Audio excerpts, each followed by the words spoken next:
နေထန်းတီးတစ်လုံးကဘာလို့မို့လဲမဲအမေထန်းသီးဒီနေ့ပေါ့နော်ဈေးသွားရင်လည်းထန်းသီးအမှတ်တစ်လုံးတွေ့လာလို့ဝယ်လာတယ်ပေါ့နော်တစ်လုံးကိုဘတ်20ပေးရတယ်အဲ့ဒါကိုအမေကထန်းသီးမုတ်လုပ်ဖို့အတွက်ကိုထန်းသီးအနှစ်ပေါ့နော်သူ့ထဲကယူမှာနော်အဲ့ဒါကိုအမေကဒီမှာလေဒီမှာထန်းသီးအနှစ်ပေါ့နော်အနှစ်ကိုဘယ်လိုစကားတိုက်မလဲဘယ်လိုသိမ်းမလဲဆိုတာအမေပြပေးမယ်ပေါ့နော်ဒီမှာနော်ဒါကို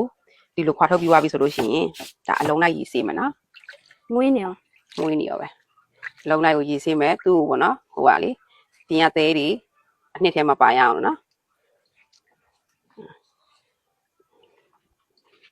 ရေဆေးပြီးပြီဆိုရင်ဘန်းထဲမှာသူဒီအပေါ်ရန်ကဒါလေးတွေဖယ်ထုတ်မယ်နော်ဖိမဲမဲတွေလေဒါလေးကိုခွာထုတ်လိုက်ပါထန်းဒီဟောသူတို့ထန်းတီးမုတ်လောက်တာနဲ့ဒီတိုင်းနဲ့ပေါ့နော်များဒီသူ့ရဲ့အနှစ်ကိုယူတာပေါ့နော်အမေကအဲ့လိုထန်းဒီအမှဲ့တွေလေပေါ်လာတဲ့ချိန်မှာလာရောက်လို့ရှိရင်တွေ့ဝယ်ထားတယ်ပြီးစကားတိတ်ပြီးတော့ရေခဲကြက်ထဲမှာတိတ်နေပေါ့မြေရေခဲကြက်မှာပိန်းကြဘယ်လောက်ထိကြာလဲမကြာခန့်ရေခဲကြက်ထဲမှာတိတ်မယ်ဆိုရင်သူ့ကိုအနှစ်တိုက်ပြီးရင်ဒီအနှစ်ထဲကိုစားလေးနည်းနည်းထည့်ရမယ်နော်စားလေးနည်းနည်းထည့်ရမယ်စားလေးထည့်ပြီးရေခဲကြက်တာအခဲတဲ့ထဲမှာဘူးလေးနဲ့ခဲတဲ့နေရာမှာပေါ့နော်ဘူးလေးနဲ့ထားရင်ဘယ်ချိန်ပဲထားလို့ရပါတယ်ဟုတ်လားကြိုက်တဲ့ချိန်ကိုယူပြီးတော့မုတ်လို့စားလို့ရတယ်နော်ထိုင်းနိုင်ငံမှာတော့မီးရတော့ဟိုပါပေါ့နော်အချိန်မျိုးလာတယ်ဆိုတော့သူကလေခွာပြီးလို့ပြောင်းသွားပြီနော်ဒီလိုပြောင်းသွားပြီဆိုရင်ဒီလိုမျိုးဖြဲလိုက်ပေါ့နော်သူ့မှာဒီလိုအမြင်မဲလေးတွေရှိတယ်တဲ့လားအဲ့လိုအမဲစင်းလေးတွေကိုလေဖယ်ထုတ်လိုက်နော်ဇွန်းနဲ့မချစ်ခင်လေသူကခါတယ်နော်သူကခါတတ်တယ်အဲ့လိုအမဲစင်းလေးတွေရှိတယ်နော်အနှစ်မတိုက်ခင်မှာပေါ့ရှိတော့ပြောင်းသွားပြီနော်ရှိတော့အဲ့ဒါကိုဇွန်းနဲ့ချစ်မယ်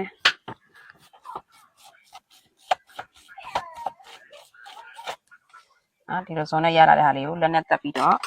အနှစ်ကလေးတွေကိုပကံလေးမှာထည့်မယ်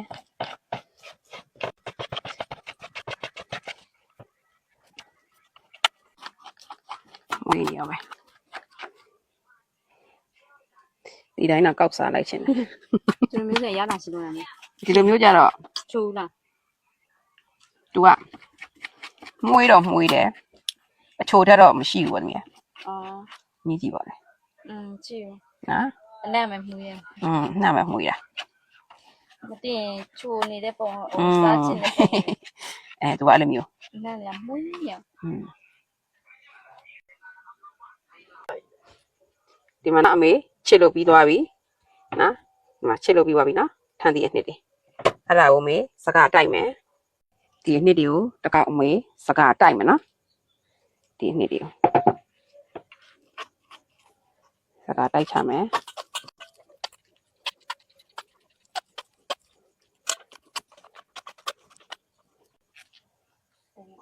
ဒီမှာနော်စကားတိုက်လို့ရတဲ့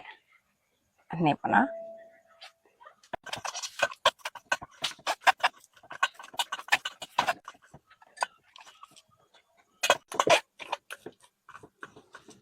ဝေးရှိနေတယ်နောက်အောက်မှာချစ်လို့ရတဲ့ဟာတွေကိုရက်ချပြီနော်မဟုတ်သူကလည်းလေပိတ်နေတော့အပေါ်ဟာတိတ်မကြဘူးပေါ့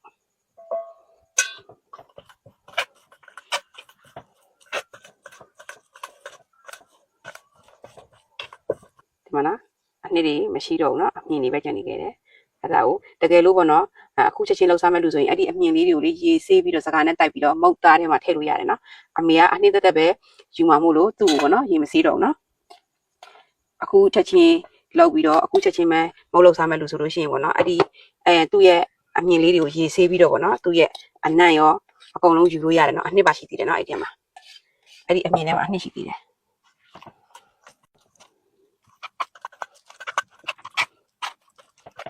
ဒီမှာနော်ပြီးပါပြီလို့လက်စီလိုက်အောင်မယ်ဒီတဲကိုလေကိုကကြကြတိတ်မှာမှုလို့ဆိုတော့ပေါ့နော်အမေကဒီမုတ်သားထဲကိုရေကိုလုံးဝမပေးဝင်ဘူးနော်စားကတော့နည်းနည်းဖြူထည့်မယ်နော်စားနည်းနည်းထည့်မယ်သူကိုကကြထားမယ်ဆိုလို့ရှိရင်တော့စားလေးထည့်ပြီးတော့နှဲပေးပါပေါ့နော်စားထည့်ထားပြီးနှဲထားတဲ့ခါကျတော့သူကကြာသွားလဲမခါဘူးနော် နော်ကြမဟုတ်သားလေးอ่ะထန်းဒီအနှစ်ပြောတာမဟုတ်သားလေးမွေးနေရောပဲကွယ်ချက်ချင်းလည်းငင်ထန်းဒီမဟုတ်တော့စားချင်ပါပြီမွေးနေရောတော်တော်ယူမနော်6တွေ့နေရောနော်မင်းရေနဲ့လုံးဝမပြီးထီဘူးနော်ကြာထားမဲ့လို့ဆိုရင်ကိုကတော့စားကျင်တဲ့ချိန်လှုပ်ရှားဖို့အတွက်ဆိုနည်းနည်းချင်းလှုပ်ရှားလို့ရရနော်ဒါဆိုရင်နည်းနည်းသမားစားမဲ့လို့ဆိုရင်ဒါ၄-၅ခါလောက်လှုပ်ရှားလို့ရတယ်နော်ဒီထန်းဒီအနှစ်ကလေးอ่ะမိသားစုနေတဲ့လူဆိုရင်ပေါ့နော်မြများစားမဲ့လူဆိုရင်တော့ဒါဆို2ခါ3ခါလောက်လုပ်လို့ရတယ်နော်ဒါဆိုအများကြီးရတယ်နော်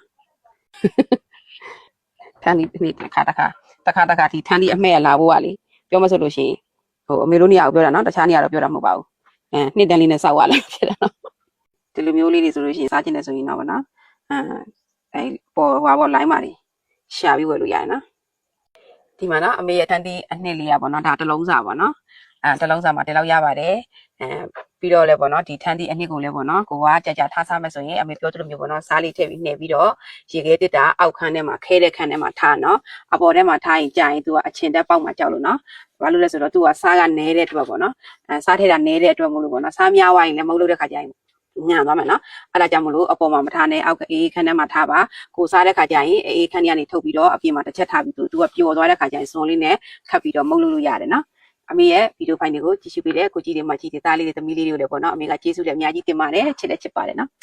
ဘိုင်ဘိုင်အမေရဲ့ထန်းသီးနေ့ကလေးပါထန်းသီးအမှဲ့တွေ့ရင်လှုပ်ထားကြနော်